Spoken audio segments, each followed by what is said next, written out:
Hello guys, good morning. Welcome to my another new mini vlog.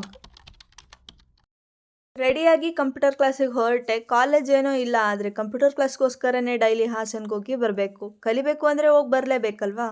ಈ bus ಸ್ಟ್ಯಾಂಡಿಗೆ ಬಂದರೆ ಬಸ್ಗಳಿಗೆ ಎಷ್ಟು ಹೊಟ್ಟೆ ಉರಿನೋ ಗೊತ್ತಿಲ್ಲ. ನಾವೆಲ್ಲಿಗೆ ಹೋಗಬೇಕು ಅದರ ಆಪೋಸಿಟಾಗೆ ಬಸ್ ಬರ್ತವೆ.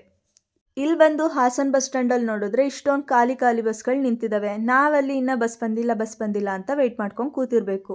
ನಂಗೆ ಇವತ್ತು ಕಂಪ್ಯೂಟರ್ ಕ್ಲಾಸಲ್ಲಿ ಎಕ್ಸಾಮ್ ಇತ್ತು. ಎಕ್ಸಾಮ್ ಬರೆಯೋಕ್ಕೆ ಮುಂಚೆ ಇದೊಂದು ಫಾರ್ಮ್ ಕೊಟ್ಟಿದ್ರು, ಫಿಲ್ ಮಾಡಿ ಎಕ್ಸಾಮ್ ಬರೆದು ಹೊರಟೆ. ನಮ್ಮ ಅಜ್ಜಿಗೆ ಬ್ಯಾಕ್ ಪೇನ್ ಮತ್ತು ಸುಸ್ತು ಅಂತ ಹೇಳ್ತಿತ್ತು ಅಂತ ಇವತ್ತು ಡಾಕ್ಟರ್ ಹತ್ರ ಚೆಕ್ ಮಾಡಿಸೋಣ ಅಂತ ಹೇಳ್ಬಿಟ್ಟು ಹಾಸ್ಪಿಟಲಿಗೆ ಕರ್ಕೊಬಂದ್ವಿ. ಬ್ಲಡ್ ಟೆಸ್ಟ್ ಮಾಡಿಸಿ ಅಂತ ಹೇಳಿದ್ರಲ್ಲ ಅಂತ ಮಾಡಿಸಿ 4-5 ಅವರ್ಸ್ ವೆಯ್ಟ್ ಮಾಡಿದ್ರು, ಇನ್ನೂ ರಿಪೋರ್ಟೇ ಕೊಟ್ಟಿರಲಿಲ್ಲ. ಕೇಳಿದ್ರೆ ರಶ್ ಇದೆಯಲ್ಲ, ಇನ್ನೂ 1 ಅವರ್ ಲೇಟ್ ಆಗುತ್ತೆ ಅಂತ ಹೇಳಿದ್ರು. 4-5 ಅವರ್ಸೇ ವೆಯ್ಟ್ ಮಾಡಿದ್ದೀವಿ, ಇನ್ನು 1 ಅವರ್ ವೆಯ್ಟ್ ಮಾಡೋಕ್ಕಾಗಲ್ವ ಅಂತ ನಾವು ವೆಯ್ಟ್ ಮಾಡ್ಕೊಂಡು ಕೂತಿದ್ವಿ. ನನಗೆ ಏನು ಅನ್ನಿಸ್ತಿತ್ತು ಅಂದರೆ, ಇಷ್ಟು ಕೇರ್ಲೆಸ್ ಮಾಡ್ತಿದ್ದಾರಲ್ಲ, ಎಮರ್ಜೆನ್ಸಿ ಕೇಸಸ್ ಆದರೆ ಯಾವ ಥರ ಟ್ರೀಟ್ ಮಾಡ್ತಾರೋ ಏನೋ ಅನ್ನಿಸ್ಬಿಡ್ತು.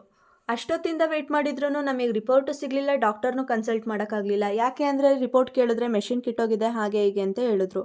ಆ್ಯಂಡ್ ನಮಗಂತೂ ಸಿಕ್ಕಾಪಟ್ಟೆ ಬೇಜಾರಾಯಿತು, ಯಾಕಂದರೆ ಇಷ್ಟು ನೆಗ್ಲಿಜೆನ್ಸ್ ಮಾಡ್ತಾರೆ, ಮತ್ತು ನಾವು ಹಾಫ್ ಡೇ ಅಲ್ಲೇ ವೇಸ್ಟ್ ಮಾಡಿದ್ರು, ಬಂದಿದ್ದ ಕೆಲಸ ಆಗಲಿಲ್ಲ ಅಂತ. ಸೊ ನಿಮಗೆ ಇದ್ರ ಬಗ್ಗೆ ಏನನ್ಸುತ್ತೆ ಕಮೆಂಟ್ ಮಾಡಿ. ಆ್ಯಂಡ್ ವಿಡಿಯೋ ಇಷ್ಟ ಆಗಿದ್ರೆ ಲೈಕ್ ಮಾಡಿ. ಇನ್ನೂ ಯಾರು ನನ್ನ ಚಾನಲ್ನ ಸಬ್ಸ್ಕ್ರೈಬ್ ಆಗಿಲ್ಲ ಪ್ಲೀಸ್ ಸಬ್ಸ್ಕ್ರೈಬ್ ಮಾಡ್ಕೊಳ್ಳಿ. Thank you for watching.